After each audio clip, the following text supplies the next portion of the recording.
Katha Upanishad is a legendary story, a beautiful, amazing story between a Brahmin boy by the name of Nachiketas and Yamadharmaraja, the god of death. As we have seen in our previous video, Katha Upanishad is one of the 10 Mukhya Upanishads or Dashopanishad as mentioned in Muktika Upanishad, and it belongs to the Krishna Yajurveda. Katha Upanishad talks about the nature of man, knowledge, Atma Jnana and Moksha. The mantras mentioned in Katha Upanishad are also present in Bhagavad Gita in one form or the other. There are a lot of learnings that we can have from Katha Upanishad, but in today's video, let's see 3. What are they? Never utter anything in anger. Second, never keep a guest waiting, and that too, never keep a guest waiting without food and water. Third, in spite of all the riches that you can have in life, Atma Jnana or the knowledge of moksha or liberation is the ultimate. So these are very specific learnings that I have mentioned, and let's see that in our video today. Namaste everyone, welcome back to Zesty Nimbu. This is Sri Rekha. Did you want to learn Sanskrit? If so, there's a link in the description. Click on it and you'll be directed to a website. There you can register for the course. It is being taught by Miss Shubha, who has 20 years of experience in teaching Sanskrit. She's a native Sanskrit speaker. And if you use the coupon code Zesty Nimbu at the checkout, you'll also get 5% discount before March 10th. New batches are starting March 16th and March 18th,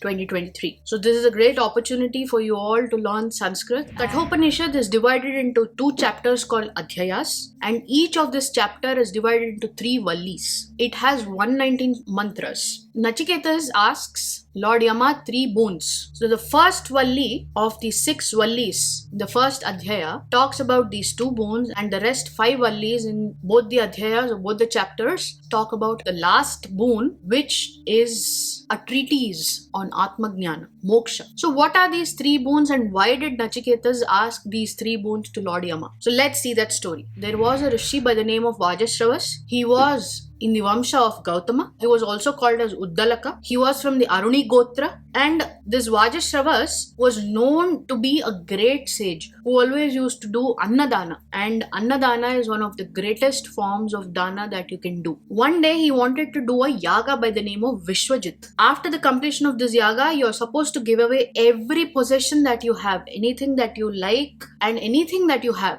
was supposed to be given away as dana, so that by doing this yaga, one can get recognition in all this universe. So that was the aim of this yaga, Vishwajit yaga. After performing that Vishwajit yaga, Vajashravas starts giving away every possession that he has. He starts off with giving out cows, Godana. He gives out all these cows. Nachiketas is standing beside his father. He is a small boy. Nachiketas observed that sometimes his father was also giving away emancipated cows, the cows that have no more life left in them, the cows that are old, the cows that can't eat anything, the cows that can't even drink anything. So basically when you're giving dan, what you have to understand, keep in mind is that you have to give the best quality product. Just because you have something and you're giving away that item is not called dan. Dan is when you have the best things and you're giving those kind of best things to people. That is dan. So when Nachiketas sees that his father is giving away these emancipated cows and all these things, he starts fearing for his father's welfare. If you give away anything that is in a poor condition, then instead of getting punya, you will get pap. So he didn't want that to happen to his father. So he starts pestering his father. He says, I am a good boy. I am in good, perfect condition, perfect health. Whom are you giving me as dan? So he asks his father once, twice, thrice. And the third time, his father, in anger, says, I'm giving you to Yama. I'm giving you to the death. I'm giving you to Lord Yama. And he doesn't think much about it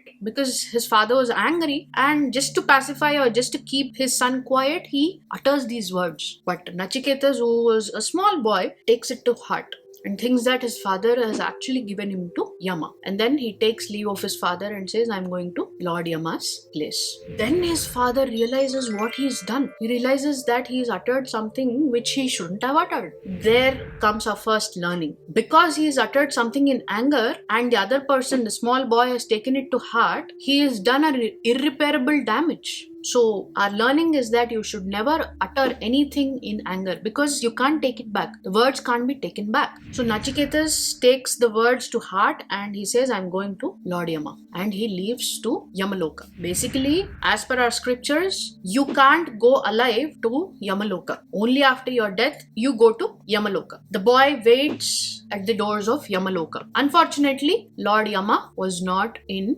Yamaloka at that point in time. So Nachiketas waits one day without food and water. Second day also he waits without food and water. Third day he waits without food and water, and on third day Yama comes to Yamaloka. And all his advisors tell Yama that this boy has been waiting for past 3 days without food and water. So basically, in our scriptures, in our shastras again, it is said that if somebody comes to your home as a guest, he should not be kept waiting, and he should not be kept waiting without food and water, because the householder of that house will attract pap again. It will come as bad deed. So Yama was very worried. See, he was the householder. It was his house. Yamaloka is his house, and he was not there to take care of his guest who's come there. And for 3 days, the young guest was starving without food and without water. To mitigate that disaster of that pap which was going to come to Yama if he didn't take care of this situation, to mitigate that problem, he goes to Nachiketa and says, "Oh Brahmin boy, because you waited at Yamaloka without me for the past 3 days without food and water, I'm going to give you 3 boons." So this is our second learning. So you should never make a guest wait for you, and if he is waiting, he or she shouldn't be waiting without food or water, because you will get bad name, bad deed associated with this. So Nachiketas, being a very smart, very intelligent and a very noble boy, noble person, he asks Yama for his first boon. What is the first boon? He says, "My father, when I return from Yamaloka, he should recognize me, he should be happy with me, he shouldn't scold me, he should have peace of mind, and he should be satisfied with what he has, and he should sleep well at night." Imagine a dead person being alive. What will you think? It's crazy. You will not go near that person. So that is why Nachiketa says his father should not be afraid of seeing him when he comes back from Yamaloka. And this was the first boon. Yama says, "So be it. Your father will be happy on seeing you. He will sleep well at night. He will be as happy as he was before the start of the Vishwadityaga. And he will have peace of mind, and he will not scold you. He will not be angry with you." The boy was happy. Yama says, "Now ask for your second boon." The second boon, he says, "There is a heavenly world where there is no fear whatsoever. O Yamaraja, you are also not there in that place. No one is afraid of that old age, and nobody is hungry, thirsty, and nobody is sorrowful at that place, and all rejoice in that place which is called heaven. So I need to know a sacrifice or a yajna that can be performed. It's a Agni yajna that can be performed to go to that place so that people around me can become these immortal beings." So why was Nachiketa asking this boon? That is because he wants to make sure that people around him are also happy. The inhabitants of heaven attain immortality. This is my second boon. Tell me a yaga or a fire sacrifice that can be performed to attain such loka, so that all the people around me can attain this place. It's not just for me, it's for everybody around me. That is the reason why Nachiketa asks for this second boon. Yama says, "So be it." There is a sacrifice, there is a yajna that can be performed, and he explains the proper way this yajna has to be performed. Like what are the bricks, what is the formation, what is the yajna kunda, how should it be arranged, and all these things was explained by Yama to Nachiketas, and Nachiketas understands this and imbibes this. So Yama is very happy, and he says, "I'm going to give you another boon, and that this yajna that has to be performed will be named after you." So Yama says, this yajna would be called Nachiketa's yajna, and anybody who performs this will attain immortality and will have all the riches that are present in heaven or Swarga. Nachiketas is happy. Now Yama says, "Ask for the third boon." Nachiketas says, "There is this doubt about a man when he is dead. Some say that he exists, and others say he does not. So I would like to know what happens to a person when he dies. Is he alive or is he dead? What happens to him?" So in this third boon, he asks Yama for the knowledge of Atma Jnana or Moksha. What happens to the person after death? Yama is stumped. He says, "Oh Nachiketas, ask me anything. Ask me for all the riches in this world, all the apsarasas, elephants, horses, all the riches in heaven.